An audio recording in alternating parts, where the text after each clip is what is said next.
You know who it is. Once again, the Commish, Pimps, Plays, and Hustlers Fantasy Football League. Your boy Lump Dog coming to you all the way live in the studio, sacktownradio.com. Yeah, check that out. What y'all know about that? Nathan. Man, what y'all know about this? Probably nothing either, man. I'm fucking pissed at all 10 other of you guys who ain't picked up a copy, man. Especially you, Britt. Man, I came to your fucking ACN meeting, man, to help support you. You know, I wasn't going to buy shit, but you know what I did? I came over there and listened to the spiel, and I supported you, man. And, you know, so did Patty Whack. You can support us and pick yourself up a copy. Paul, man, you should pick yourself up a copy. Dan, you can hit it up in the bay. You get yourself a copy. URSO, man, fucking jack somebody who's got a copy when you pull them over. You know what I'm saying? Come on, man. Someone pick it up. You know what I mean? Help support your friends who support you. So, with that said, man, let me get into this week's message. It's week 8, man. I can't believe we're only 2 weeks away from the trading deadline. Let me give a shout-out and a congratulations to Any Given Sunday for winning this week's weekly prize. Got the big score and takes up $125. With that win, he gets a little company in the cellar. So congratulations to that. So you have some company and you get yourself some money. Take a little bit off that bill. So congratulations Any Given Sunday. And congratulations on being a new daddy real soon here. I know your wifey's about to pop, so I know you couldn't be here tonight, but definitely wanted to give you a shout out. So this week, again, if you want to know who won last week, hit the website. Everyone knows who won, who lost. I'm going to get into this week's matchups. First game I want to talk about is the Juggernauts versus the Collapop Pimps. Collapop Pimps sitting at the top of the league at 5-2 with the most points scored. Juggernauts has got 5 players on a bye this week, including Brady and Moss. Dwayne Bowe, mainly his main guys there, so kind of hard to get a little hyped about this game.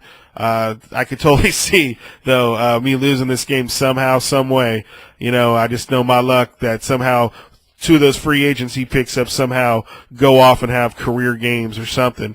Steven Jackson I like on his matchup going against Detroit, getting his first touchdown. Hopefully it's not 2 touchdowns, but man, it could be real hairy for me, but we'll see. Matt Hasselbeck, he has to start because of Brady's bye, going up against Dallas. So hopefully Dallas's defense can actually man up a little bit, shut him down. But Hasselbeck could have a good game if they get their offensive line woes worked out there in Seattle. But should be a pretty closer game than what it shows on paper. But we'll see how it goes, man. Collapop and Pimps got a Slayton going against Buffalo. That's a pretty good matchup. Gore against Indy. I don't like that matchup at all. Niners could be down 28-0 by the second half, and it's going to be a passing game and no running. So I would like to have Benson this week, but he's on a bye. Don't have Ocho Cinco, who's been a cog in my wide receiver core there, helping it go. And but that's the way it goes. Got Hester and maybe probably starting Cutler this week. So we'll see how that plays out. Hopefully Collapop and Pimps pulls that out, but that's me. So I'm sure the Jugs is hoping he can win. And I'm sure he'll be chirping on the boards, chirping on everything if he ends up pulling the upset this week. But who wouldn't, right? If you had 5 players on a bye, especially your quarterback and wide receiver, your main cog in your team. So next game we got Any Given Sunday versus Sac Valley Players. Romo's been coming on lately for Any Given Sunday. He had a big pickup with Sidney Rice. He's been a good part of his wide receiver core ever since he picked him up. And the Pittsburgh defense finally showed up last week. Can't play him this week, but he did pick up the Saints defense a couple weeks ago, looking ahead. And that was a good pickup, so he has a pretty solid defense.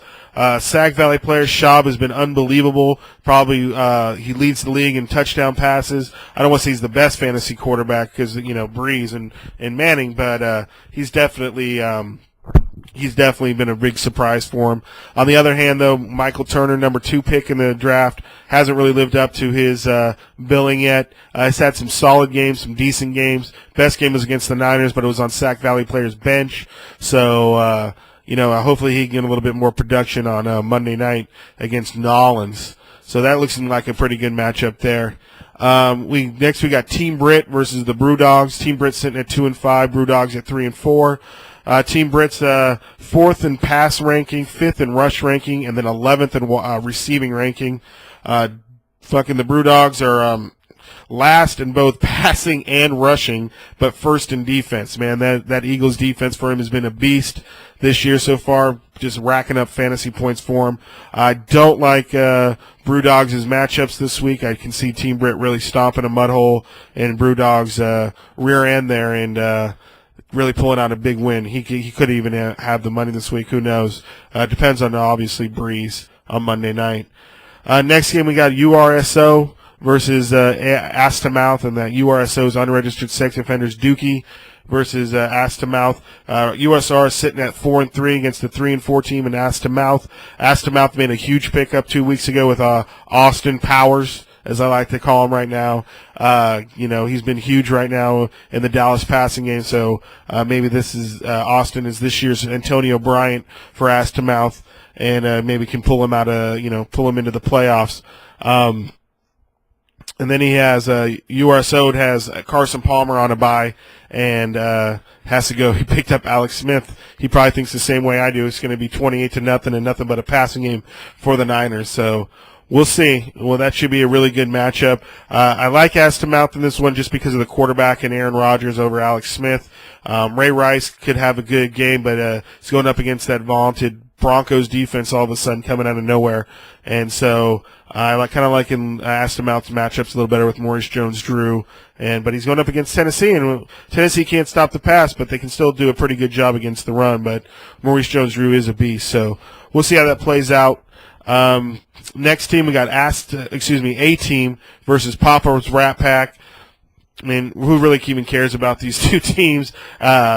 Papa's Rat Pack still ain't even set his lineup, hasn't even checked the website. It's Wednesday. He doesn't understand. I don't think he'll ever understand that what a waiver request is or how to put in a waiver request. A-Team kind of been disappeared. Ain't heard from him in fucking probably about 4 or 5 weeks is his last post, so don't know where he's up to. He's lost his last 2 in a row. He was right up there near the top, and now he's fallen below 500. So I kind of like A-Team in this matchup just because Adrian Peterson, and I can see Kurt Warner always pulling it out for him. And then the last game here was we got fucking Patty's Playboys against Fuck You. Patty's Playboys is sitting at the top of the league at 5-2. I think he's getting a little cocky.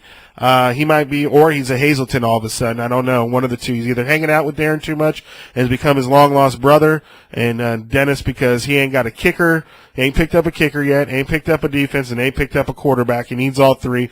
Don't know if he had any waiver request wire in, but either way, he hasn't went and picked up anybody or the best of the rest.